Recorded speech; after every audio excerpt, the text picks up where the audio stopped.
Le Tout-Puissant a dit, ceux qui dépensent leurs biens dans le sentier de Dieu, sans faire suivre leur largesse, ni d'un rappel, ni d'un tort, ils auront leur récompense auprès de leur Seigneur, et nulle crainte pour eux, et ils ne seront point affligés. Une parole agréable et un pardon valent mieux qu'une aumône suivie d'un tort. Et Dieu n'a besoin de rien, et il est indulgent. C'est le faux Seigneur qui est dans le ciel, qui a enseigné aux insignifiants parmi les gens qui le suivent, que toute chose est soit à vendre, soit à acheter, et que toute chose s'évalue par le dirham ou le dinar, ou même par le yen et le dollar. Toute chose, y compris la croyance. Alors celui qui veut gagner le bien du ciel doit donner de son argent aux autres. Et c'est mieux que tout ceci se passe devant des témoins. Ainsi, il garantit pour lui-même deux choses en même temps.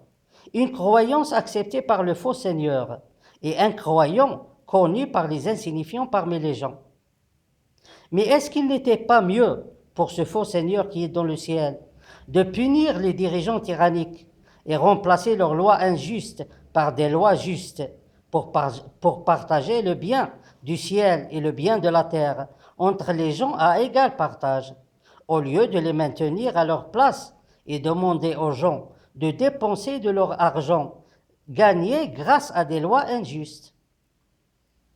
Dans cette vie éternelle que nous vivons aujourd'hui sur cette terre, Dieu Tout-Puissant donne beaucoup de bien aux croyants, ceux qui croient en lui unique et sont associés, et qui croient à son message aussi. Une croyance véridique et honnête, exprimée par le cœur, et non une croyance exprimée par les actes et les gestes.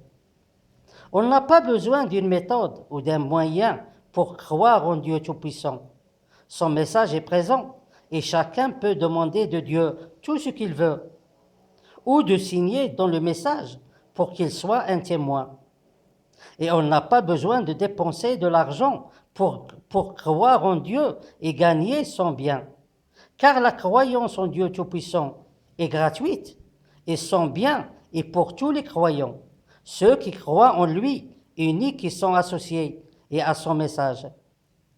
Dans cette vie éternelle, et comme c'est fini pour la croyance des corps, et qui a aidé les religieux trompeurs à contrôler les esprits des gens, alors il sera de même pour les lois injustes qui ont aidé les dirigeants tyranniques à contrôler la vie des gens.